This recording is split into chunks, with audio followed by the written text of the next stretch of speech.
like that, Blitz? I don't actually play a ton of Oracle, and I don't actually play a lot of the other hero, but I actually did know about that interaction because I do know about the constant purge from SD. But I do like Lina versus OD a lot. It's a hero that naturally pushes in the wave. He outranges your Astral Imprisonment by quite a bit. Like if you click around this hero, like hover around Astral, the range is so bad. Yeah. So you usually get hit, like you cop like 3 or 4 hits before you get Astral off. The way that your Astral works too, it sets up for Lina stuns every single time. Right. And naturally, you just don't mind the matchup because you've got high int to work out. Okay, so our analyst backed Team. Yes. You've been backing Team's draft. I gave a little bit of insight into how Shadow Demon's really good here. So give me something, Blitz. What is good about TNC's draft? How are they gonna win? That way we don't all look like fools. I think this PA could very easily go off.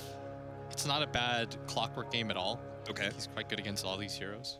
Like Cuckoo has a hero that actually initiates. And they have 2 ways to like hard initiate, which I mean, that's 2 more ways than they had last time. Yeah. Last game, they were relying on a 4 staff up from Necro to start fights. Like that's usually when you know circumstances have really devolved, let's just say. Yeah. When you're hoping that the Necro 4 staff force push into someone is how you win a fight, you probably lost the game. Of course, this is not just a dual cast with myself and Blitz. We have our 2 lovely observers joining us as well for this broadcast. All right, so we're going to switch things up and put the PA at top with the Oracle against the Troll lane, because pretty sure there was no way you would want the Clockwork into that matchup. That being said, I don't like Clockwork versus Beastmaster either, so I actually don't know. There's no matchup that I think Cuckoo's going to be super happy with, so maybe it's better for the PA to be against the Beastmaster. I have no idea. But Brax is certainly dead. Cuckoo, very smart, stuck around, despite the fact, you know, they wanted to switch up the lanes. Cuckoo sticks it out at bottom lane. They get the kill on Brax, which is now potentially going to force Brax, if he TP'd to bottom, then they're like, sick, we can actually stick with the lanes as they are. TP Cuckoo up to top, we've got the lanes we want. But Brax is not actually going to do that. He's going to run out to lane, which is very smart of him. I feel like that's like the most common way for teams who have a certain lane setup and they don't get that one when they rotate and they get a kill. Like that's the way they can solidify the lanes. They all in on the boar as Armel gets given the tip by Gunner, and the reason for that is he astraled a neutral or a range creep, and he just denied it in front of his face. It's like, am I a joke to you? Think I'm just gonna let you get away with this? He's currently 14-3, so you said you like seeing the Lina versus OD matchup. Well, it is looking pretty good so far. Cuckoo is gonna get disrupted by our Shadow Demons, so not going to be able to put that battery assault to good use. That is a couple things. Like, not a big fan of playing Clockwork against Beastmaster or Shadow Demon for the reasons of battery assault being easily negated, but the full aggro tri-lane now for Team. Oh, never mind. Nusham's going to head back up to top lane to join Eternal Envy.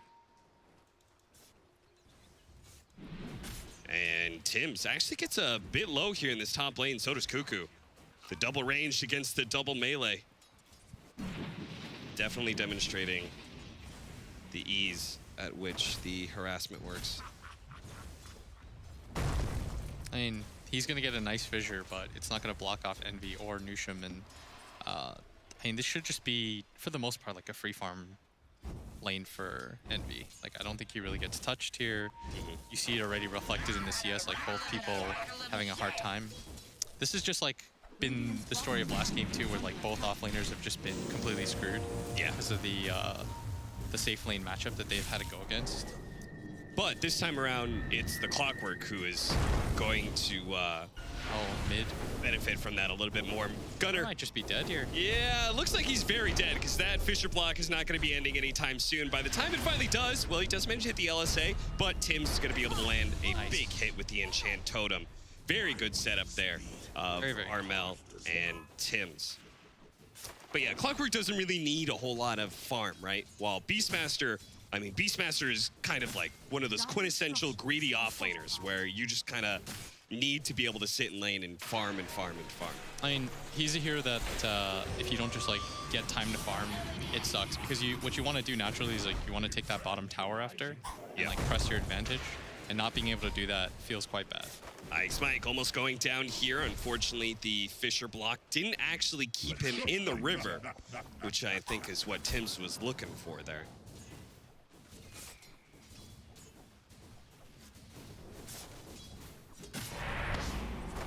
Is that bottom lane, Gabby? They can't really do a whole lot here. This setup, they have such good setup for the Fisher here. Fortunately, Ike's Mike did read the situation there and managed to get the disruption off on Tim's before he got Fisher blocked in. We're going to return to our tri-lane versus tri-lane as Nusham has come on down to help things out, but Gunner actually getting caught here by rotation from Cuckoo. Looks like he didn't expect this one, and if he can keep up with the battery assault, Armel may be able to catch up eventually here as Gunner. This is a dive. Battery assault wears out, and Gunner can now turn around. Unfortunately, doesn't land the stun on Cuckoo. If he had, he might have been able to pick up a kill. And they're putting a really big premium on this mid lane as Nusham. Oh no, Armel! Into the stun. He just ran forward to try and catch that lean up, but now may end up dying here as, the Fairy Fire will manage to keep him alive a little bit longer. Too. If he can get into the trees, he should be fine, especially since our Shadow Demon does not have Shadow Poison yet. Smart of Armel too. Churns, I think, like, bad players, I mean, you're a pro at this point, so you don't really make these mistakes, but worth noting that he immediately pops it on Gunner instead. As you see, Nusham is still hanging around this mid area, but without any mana on Gunner, I don't think this is an actual attempt that'll succeed. So yeah, I mean, with Mike here, if he gets the telekinesis into LSA, into disruption, well, this is just a mess. That's a disaster now. He is going to get the rune up at top lane. I would agree with you, though, if they were actually able to combo the stun, but that was a big whiff. Eternal Envy actually TPing out to Shrine as he got a little bit low, so that'll give Cuckoo some free time in lane. He's obviously not had a great time. He's level 4 compared to Envy, who is level 6. We saw that with his rotation. Whenever you see the offlaner rotate and try and kill mid, it's either a brilliant play or it's one of those, like, I hate my lane, let me do anything, literally anything else. Guys, I have nothing to do here. Like, just let me just do something. Let me feel like I'm a part of this game. Yeah. Let me feel alive. And we can see exactly why Cuckoo shows his face for a little bit too long. Disruption into a kill. Now, Brax, he is having a better time in his laning phase. We did say, you know, out of the two, they're both getting equally screwed. The advantage is going to be to the Clockwork, who can, you know, just kind of pick up level 6 and make do with what he has. But looks like Brax is doing much better than that. Brax, though, is going to be caught, though. Cuckoo actually rotated down for this, as Brax is going to get trapped up. Gabby's even going to come in. They're just skipping the creep wave to absolutely ensure this kill. I don't know how in love with this move I am. I mean, I could kind of see it. He's like, screw it. I'm having a bad game. I'm at least going to make sure that the enemy offlaner has a bad game. He's like, top is just not for me. Yeah. It's like, top. I mean honestly, at this point, they should make Tim's the 3 position. And he should just play, you know, Fisher block top lane as much as possible. I would kind of agree with that play, just because I think, like, at least in this situation, Tim's can, like, get something out of this top area. Yeah. He can just, like, Fisher block. He can nuke for CS. He doesn't have to, like... He's not in as bad of a situation, I think, as Cuckoo is. Because Cuckoo's life is pretty much just like, I'm watching UCS. This is great. Yeah, I don't know, well... We say Tim should be top lane. Tim should get try and get a little bit of farm here, but he shows up, almost immediately gets found by Axe Mike. He's going to be able to get a good Fisher and walk away. Cuckoo, meanwhile, killing Brax again. As we said, looks like he's just trying to make the opposing offlaner's life total hell. And Tim's does manage to get away thanks to his Tranquil Boots. And he even has the Clarity still in the bank, so he doesn't need to go anywhere. He can chill out on the side here and just pick up experience. It is still concerning that a troll is totally free farming. Then again, our PA and our OD are actually above him in CS. So it looks like we both, you know, we have 2 cores on each side who are totally free farming. It was the tri-lane, and it was also the fact that Gunnar had got every hero ran at him at some point. Yeah. The clockwork rotation to top. I like that though. Cuckoo was like, guys, I'm not doing anything top. So I really like that rotation mid that he made. I wasn't the biggest fan of his rotation bottom because I feel like it's just kind of a net trade. Like, yeah. It doesn't really, you know, like Brax is still getting much more CS than you are, and you hamper a lot of your game by making that rotation. Essentially what you're saying is I'm now the 4 position, which you agreed with that move. Is Brax likely to go down here again as does not have the roar, does have a TP, but Gabby should get this kill pretty easily as Mike's gonna rotate in. Oh, Mike almost got the disruption save onto Brax, but now it's gonna be a 2-man stun set up for Gunnar. Nice. He's gonna be able to try and blow up both of them. Gabby still getting a little bit of healing left over from the Oracle. Dead. The imprisonment. He's gonna try and make a jump away, but Gabby actually still had plenty of HP. He was getting healed up from the Oracle. Yeah, but you just throw the LSA. Oh, Gunnar. That was... Yeah, Gunnar did not expect him to come back with that much HP, I guess. Gunnar has not played the cleanest game. He, I think, might be a little bit tilted, and this is going to further tilt you a little bit as instead of a guaranteed kill on the PA. No way. What? Okay. How is he getting out? He's not getting out. He's dead. Oh, he actually managed to get the cogs onto Ike's Mike. Not sure if you actually want to do this, Cuckoo, but... Oh man, I can't believe that actually happened though. That's a really tilting play. Because suddenly it was like, well, we guaranteed ourselves a kill, and then all of a sudden it's like, oh, we didn't really. Now we've just died back to back for no reason. And now Gabby is, I mean, this is not the position that you wanted to be in against this PA, where you're just kind of watching her farm.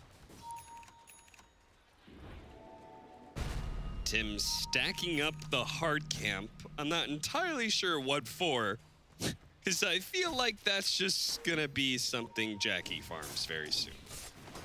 Considering how he's already top net worth, and it doesn't seem like TNC is going to make a rotation to shut him down. I was expecting maybe the PA would rotate up there and gank him, but Gabby seems content to chill out bottom and keep the Beastmaster down instead. He's going to be receiving a smoke gank here from Nushim and Gunnar, but Cuckoo's they failed to connect, and now Cuckoo. Thank you for Hook! It was right in front of him, but he couldn't see it, and it blocks his hook as a result. Now he's going to be disrupted into LSA, and it looks like imprisonment save. Gunnar, don't make this mistake again. All right, so straight up Dragon Slave will be able to get the kill. What was... Gabby's out of here. No, he's not. He catches him. A blind LSA from Gunnar. Actually, maybe not so blind. The Hawk behind the tower managed to spot him. He's going to be purged up, Gabby. He's dead, and they're going to be able to catch the Oracle as well. Team just making the first big rotation down to this bottom lane, and they are in the receiving end of 3 kills. That was the 5-man rotation, by the way. So this is going to open up a lot of space for the OD. That is so unfortunate for Cuckoo. That was like... I feel like that rotation, though, is just something that TNC should have made first, right? Yeah. Like, PA should have invaded the Trolls lane, killed him, take the tower. They just swap out lanes. Yeah. I completely agree. It would have been okay, I think, as bad as it sounds, because Cuckoo's not had, like, the best game and a half. If he hits that hook onto the Lina, then they probably kill the Lina, and none of that happens. Oh, look at this. Cute little purge into hookshot play. That is a little cutesy move. It only kills a 5 position, but that's okay. Now they're going to, in fact, just invade this mid tower, which is pretty big as Gabby's going to get rooted up. Gunnar doing a lot of damage to mid, and he's killing the trees as well so that nobody can sneak TP in, as Cuckoo is behind here. Yeah, they've already used their hookshot, though. Yeah, and OD TP'd bottom. I think Not really sure what the plan is to actually defend this. Arm out. Whoa. Oh. A kill on Eternal Envy in the bottom lane. Looks like a good Fisher block from I didn't actually him. notice that he was that far down. Cuckoo just gonna deal with the boar. See ya. Take the gold. No hook shot anyway for another 12 seconds. 8-5. A very slight lead for Team. Was a little bit bigger until Eternal Envy died like that in the bottom lane. Envy's still having a pretty reasonably good game. Gunner's game has been slowed down quite a bit. Yeah. Gunner's game is definitely... I mean, he had such a great performance in the first series, and I would say the first game of this series as well, but it's definitely the worst performance we've seen from him so far. That bottom move probably tilted the hell out of him. Yeah. It would have tilted the hell out of me. You know, where it's like, oh, it was a guaranteed kill on a PA, and why is the clockwork there? Why am I dead right now? Yep. Why is this clockwork just following me around? That's the best part of like when you successfully tilt a mid player. It's like the way that you do it is you just get in his face so it feels like he can't make any. Oh, that's not what you wanted at all. They smoke up into a high ground. Eternal Envy was in the perfect spot to be able to pop that smoke. Meanwhile, mid lane looks like they almost killed Gabby, but he's going to be saved just in time by the Oracle. Cuckoo doesn't die at top yet, but it looks like Tim's may be paying for Cuckoo's sins as he's going to be caught by the Fortune's End that was stolen by the Rubik. And so they take mid tower, get a kill in the top lane. Looks like things just, it could have been worse for TNC for sure, but it's still not going their way. And Team just gonna keep up the momentum here. It all started with that heavy rotation down to bottom lane where they win a big team fight, take the tower, they take that map control, start putting some pressure on mid, eventually take that tower, and next it's going to be the top tier 1, and that'll be all 3 outer towers gone before TNC has taken a single tier 1 blitz. This has pretty much happened twice now. That team has walked away with the better pushing setup. They're really good about doing that. I think this is probably like their biggest strength as a team, especially their prioritization of like making sure, even if the game's going kind of poorly, like taking that mid tower, getting these like little advantages as the hook shot's gonna fly on Anusham,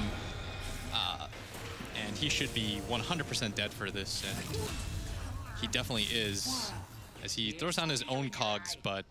Like, did you see that? What? I think Clockwork one-shots Rubik's cogs. Do you think that should make sense? I mean, Clockwork is not a great hero right now, so any little thing... It's not like one of those game-breaking mechanics that, like... I don't think Ice Frog needs to change that one, you know? Yeah. Gunner's running around with an Invis rune right now. Unfortunately, because his game has been so stalled out, and he's not, like, level 12 or anything, I don't think there's any way he could solo kill Gavin. I think he knew that, too, so he didn't even try and keep the Invis going. Instead...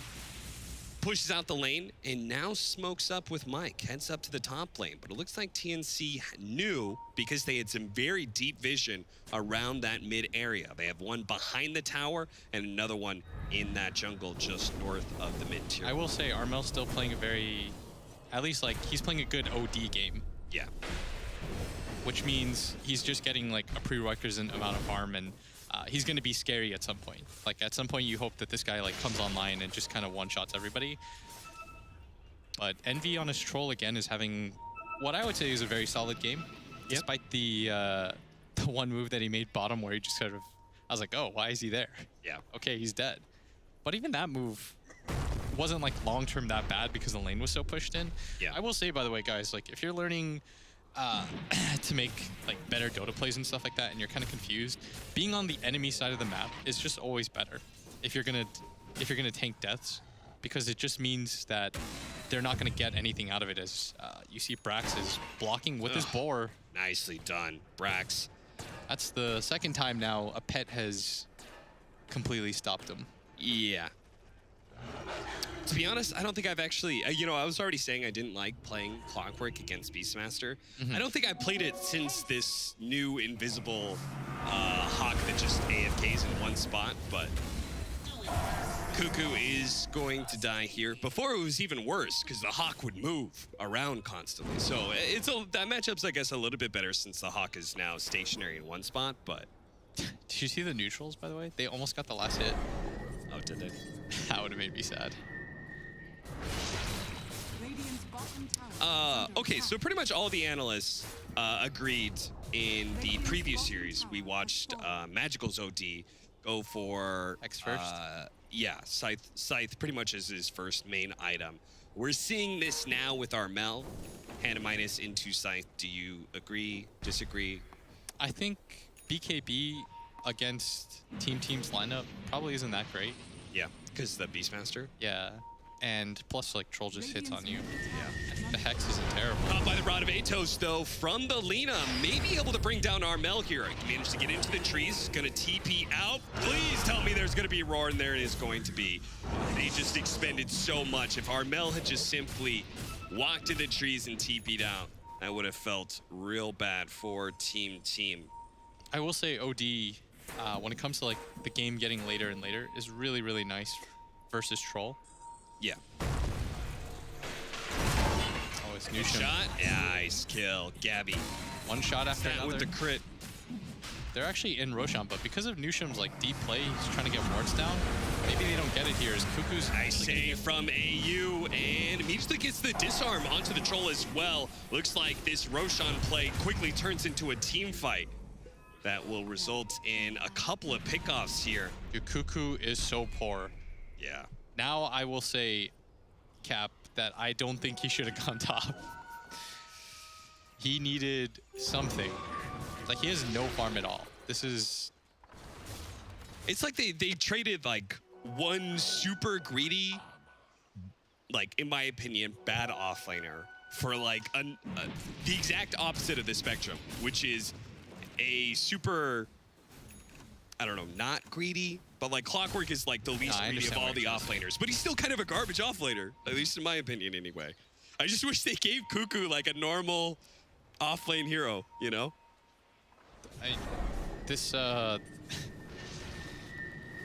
You never know, you might be asking for it, but yeah. Let me just say that none of this is making him look particularly amazing. He's just like, I mean, somebody's got to have a rough game on TNC side, right? Yeah. Just sucks that Cuckoo's kind of having him back-to-back as... Smoke up from behind. Cuckoo, nice reaction. He's going to be able to get the battery stall immediately onto IX Mike. Looks like they're going straight for the OD, though, and he is going to go down almost immediately. Tims just can't get anything off, and now Cuckoo, nice. Good hook shot away. TP out. Oh, TP's on cooldown, so he's going to be caught by Gunner, it looks like. He's spotted by the creeps, and eventually Rod of Atos will come back up. It was a cute play, but they are, in fact, going to lose 3 heroes and immediately go into the Roshan pit. Is Team IX Mike about to go undefeated at a LAN 4-0 in current year? It's looking like it right now. And they're in a great spot, 20 minutes in. About to be 6K up after they get the last hit on this Roshan. An Aegis on, looks like they're saving it. Guys, nobody actually grabbed this. Gunner should be... Gunner's on his way. So, guys, this is like a really long... Apparently, Gunner was insisting that Gunner's like, guys, no, it's not me. What do you think of Gunner's build, by the way? Rod of Atos, and then into the Guardian Greaves build that we're seeing from so many mid-heroes. Like, he does this a lot, too, when he's simply behind. He did this in the series that they played against, what was it, in the finals of the MDL in the lower bracket. Yeah, that was... Was that forward? Forward, yeah. J-Storm was in before... Yeah, they knocked out J-Storm first. It was against forward. Look shot in. Looks like they've locked down Gunner. That's going to be a really big kill if they can get it. Cuckoo's going to get traded out here. Oh, no. Oh, he's just standing his ground. He just can't do enough damage. That mech build looks like it's going to keep him alive. Tims, what an initiation, but the disruption from IX Mike managed to save Gunner alive still. AU comes in, tries double to stun again. Out, but no. They do finally manage to bring down Gunner, but it's going to be almost a total wipe here. Gabby, he's going to try and get one more kill before he dies, but he can't even get that. A buyback from AU, and there is a buyback from the OD, but this... there's no way. Even with that, there's no way. So many stuns in a row. They all in on Gunner. It took way too long for them to nab him. The buyback too from AU. He was just like, I have to try to save my PA. Maybe he can go. Oh no, he's actually dead. I'm not doing anything here. And 23 minutes in, they're going high ground. Envy's just hitting racks. Not a whole lot of rebuttal either because the Echo Slam was already used. They all in to try to kill the Lina, who was much tankier than they expected. Yeah. Atos plus the mech. She's sitting at 2,000 HP, and then obviously you have the Guardian Greaser that kicks in, you have the heal that comes out as well, and then a defensive hero in Shadow Demon with the disruption. Who's gonna find Cuckoo here? Cuckoo! Dude, you didn't even have vision there. You can't walk up there. That's not your place. And they're gonna just maybe march down mid. They know that Echo Slam's still down for some time. They still have Aegis too. This is a very value Aegis at this point. They are gonna fissure, but Envy was not blocked out by that. I mean, an MKB gonna go high ground on the troll by 24 minutes. Like, this is no longer. He can't fight him right now. Yeah. And if AU dies, that was his buyback too. Is they're gonna get double melee racks at just 24 minutes into the game. Team are just rolling so far. Right, yeah, they're gonna go all three. They're gonna force TNC to fight right now while they still have that Aegis on Eternal Envy. So they've got to go in there. They've got to try and break this Aegis and not lose any heroes for it. But there goes Cuckoo. Of course he dies, and unfortunately it's gonna be Armel as well. And this is gonna be pretty much cleanup. AU has to use the false promise on himself, which will force out the GG call from 24-minute game. Dang, these guys look good right now. I really wish they would, like, they need to pick Cuckoo different heroes though. The types of heroes that they're currently picking for them, they just don't really do anything. The Necro, I see Zai in chat. I don't know, Zai, if you saw that game, but I can't imagine the Necro was the play into this clockwork that just like, he's like, well, I'm just out of my lane. See ya. And he just wasn't really given the opportunity to play Dota. And team, their moves to take mid, their moves to take bottom, it just felt like they were more focused on the objectives throughout this game. Yeah. When they set up around Roshan, both games, team did such a good job of setting up around Roshan, and TNC didn't. It didn't look like they were prioritizing it very highly for whatever reason. And so that's just gonna be a pretty easy and straight